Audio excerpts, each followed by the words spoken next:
My intentions is to do something personal for the children on the ward that I was a part of.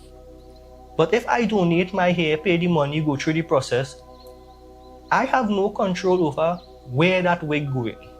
I have no control over who gets in that wig. I don't even know if the wig will end up to one of the children on the ward.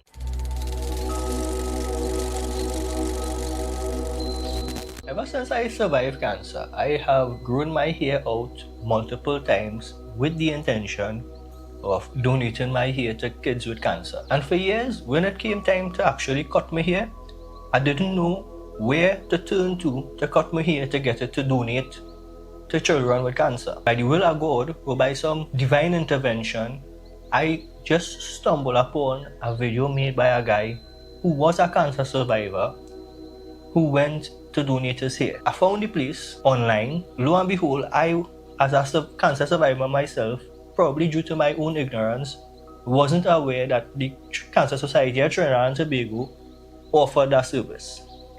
So I went to the site and I started looking at how to make an appointment to get this thing rolling. But when I went on the website to make an appointment, I was met with a long list of rules. And don't get me wrong, most of them I understand and agree with completely. Obviously, you need to wash and dry your hair properly. You don't want to donate hair with dandruff in it for people. You don't want any kind of dye or chemicals on the hair that you're donating to somebody with cancer. And for organization's sake, you need to put it in a ponytail or multiple ponytails to cut. So all that I get. But while scrolling through the page to look for, the place to make an appointment, I realized something. I can't make an appointment on the website to go donate my hair. From what I saw on the website, I need to go cut my hair somewhere and bring it to them. I can't go to a barber.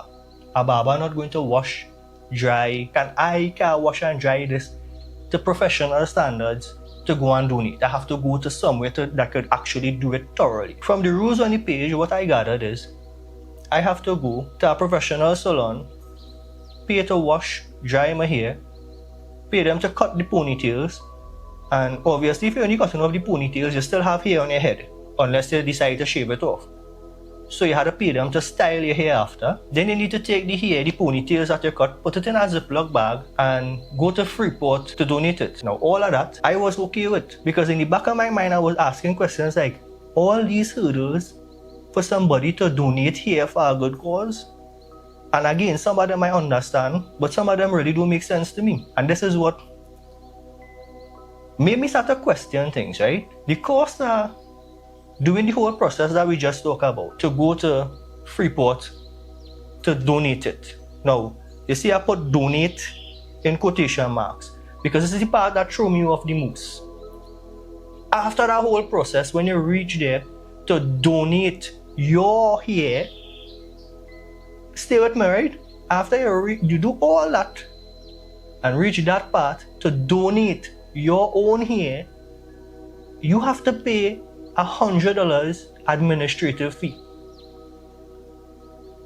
to donate your own hair.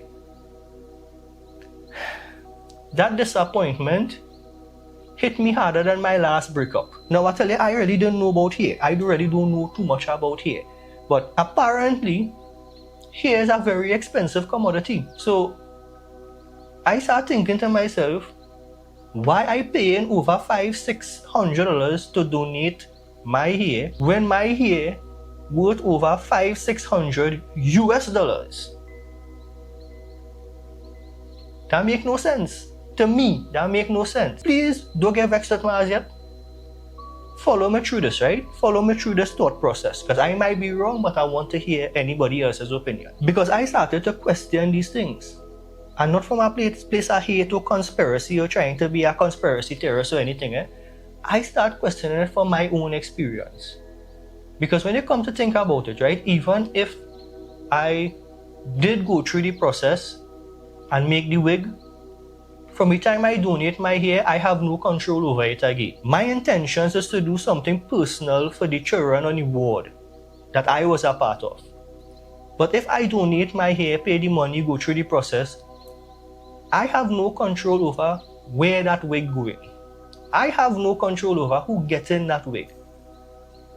I don't even know if the wig will end up to one of the children on the ward. That is the thought process that started going through my mind, right? So just stay with me. And then I started to think, as somebody who spent 4 or 5 years in the medical system fighting cancer themselves, what made the biggest impact to me when I was inside it? Don't get me wrong on the wig part of it. I know it is a very, very important thing, especially for young girls and teenagers, for confidence, to feel normal in a social setting when you don't want people questioning you about what's going on in your life. You just want to be normal for a change. But at the same time, I started to think about what it was like on the ward when you was there for those extended period of time. And I'm talking about months, years at a time before you could see your own house. You remember the boredom, the fear, the stress, the emotional exhaustion of thinking and not knowing when it's going to end or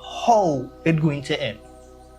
Those things used to constantly be on your mind. And then I started to remember how small little moments of joy, you know, like when somebody bring lunch for you, when somebody just show up to visit, when somebody come with a snack bag, everybody in the ward one, you know, somebody come with ice cream for everybody in the ward. Sometimes, look, I'll see if I find it and I'll show you. I have a picture with me, Brian Lara, Russell Latapy, and Dwight York. I have a picture with them. And in that moment, you feel that joy and it makes you feel so good. But looking back now, that is an everlasting memory that I could say helped pull me through the difficult times that I was facing inside it. And in the middle of thinking all those thoughts in my head all at once, I kind of realized something. Maybe this whole thing about me donating my hair isn't about the hair, it's not about the wig. Maybe it's about trust. Maybe surviving cancer changed the way I view organizations, NGOs, and these charity place things that, you know. And it's not because I think all or everybody is evil enough. Because trust me, I just say this non-stop. I owe a great part of my surviving to the JBF Foundation. And if you don't know who the JBF Foundation is, you need to go check them out. They literally took a ward in Mount Hope, remodeled the whole thing. And from 2008 when I was diagnosed till today, they're constantly there, morning, noon, night, looking after these children. They look after me in the same way. So don't get me wrong, I'm not saying that it do have good NGOs, it do have good charities out there. What I'm saying is, this might be a trust issue that I personally have. It might be because of what I have been through in life. I don't feel comfortable giving up control of something that I so passionate about. And maybe that is my own insecurities, maybe that is my trust issues, maybe that is me still dealing with things that the trauma that I faced during my time in the medical whole drama shit that I was going through during cancer and thing. But I'd rather be honest about that than lie to anybody about the reason. After I sit down and, you know, lamenting over this thing for hours upon hours, trying to come up with a way to best do this thing, I came to a conclusion that I have no idea if it's going to work. And it might only be able to work if somebody out there see this video in the position to help me do this and help me do this. I was thinking that instead of donating my hair to a system that I don't fully trust or understand the logistics of or have any control over where the end product ends up, I was thinking about finding a wig manufacturer or supplier who purchases hair to create wigs and selling my hair directly to them. The reason for doing that, with the money that I get from selling my hair, every single cent of it, I could do something for every single child on that ward. Instead of just giving one child a wig, instead of donating my hair and thinking that is the end of it and not understanding fully where it's going to end up or who's going to get it, I could use every single cent of that to bring the children pizza, to bring them barbecue, to bring them some hot polori and sahina, things that you miss, things that you have no access to things that you long for when you're inside there for months on end. Because I sit down and I realize that back in my days, back when I was there, there was the thing that make the biggest difference. Those are the things that leave the biggest impact. Somebody come and drop a snack bag for you, and you have snacks for the rest of the week. And every time you dip in that bag and you take out a snack, you think about it. And the reason for doing that is then I will know and be comfortable with exactly where the money is going, exactly where the help is going. And when I sit down and I think about it, honestly, that feels more meaningful to me than donating my hair to create a wig for one person. And again, don't get me wrong, I know the importance of wig. I know the importance of the foundations that in place that receives donations for hair and create wigs for children, for women with breast cancer, for anybody who feels self-conscious going through something like chemotherapy. And I honestly hope that we reach a time in life or a day where they have an overflow of supply so that every single person going through this could have access to a wig. But until then, I could help so many more people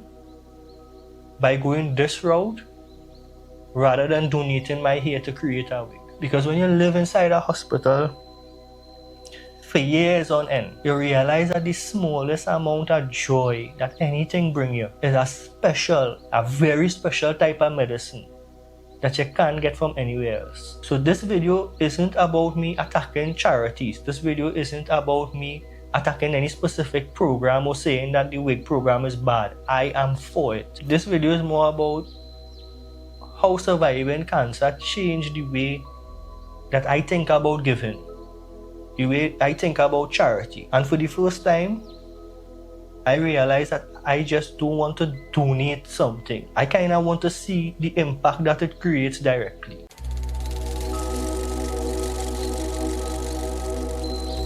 If you ever gone through cancer yourself, or have a loved one or somebody you know who did, let me know your thoughts in the comments down below. I am looking for some feedback. I don't know if what I'm doing is the right thing, and I'm open to suggestions. And if you work with organizations that help cancer patients, I would honestly love to hear your perspective on this too. Because at the end of the day, we all want the same thing.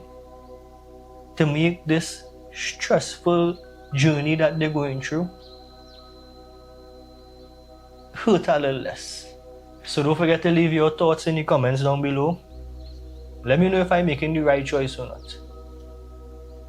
For Mongdal, it's Jeremy, and I'll see everybody in the next one. Don't forget to like and subscribe. Later.